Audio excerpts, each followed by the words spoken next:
D'abord, je voulais dire que en fait, les services météorologiques africains en général sont confrontés à d'énormes difficultés.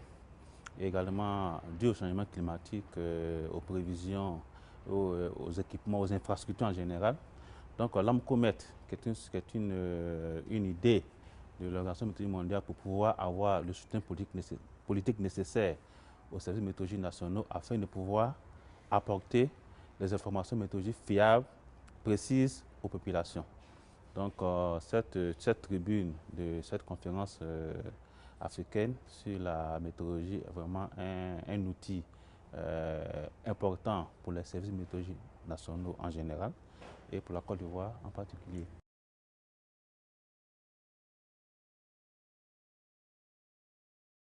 En Côte d'Ivoire, nous avons un service météorologique important qui donne des informations précises aux populations, surtout aux populations, aux usagers au niveau agriculture, au niveau bâtiment, au niveau des assurances, pour leur permettre effectivement de faire face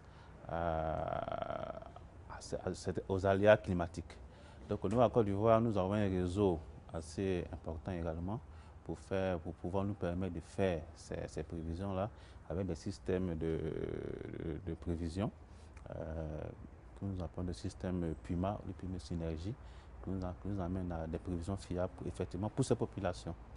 Donc je peux dire que l'enjeu ici, c'est encore beaucoup plus de nous appuyer au niveau de l'AMCOMET pour pouvoir encore mieux fournir des bonnes prévisions aux bonnes personnes en vue de la protection des biens et des personnes qui est la mission première des services météorologiques nationaux.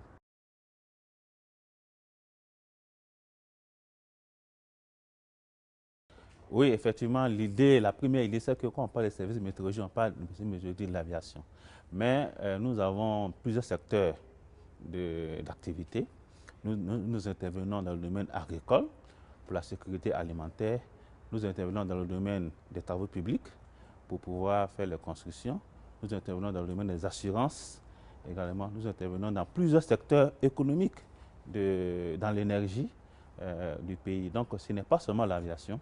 L'aviation est un domaine traditionnel, mais aujourd'hui, on parle des changements climatiques.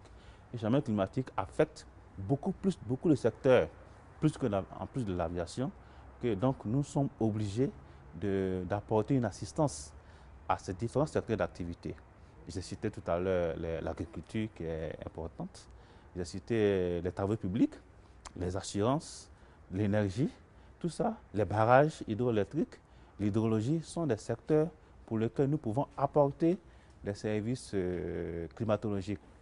C'est dans ce cadre qu'au niveau encore de l'Organisation météorologique mondiale, il a été mis en place le cadre mondial des services climatologiques, ce qui va permettre de pouvoir mieux fournir des services climatologiques à l'agriculture, à l'eau, pour la réduction des risques de catastrophes et la santé.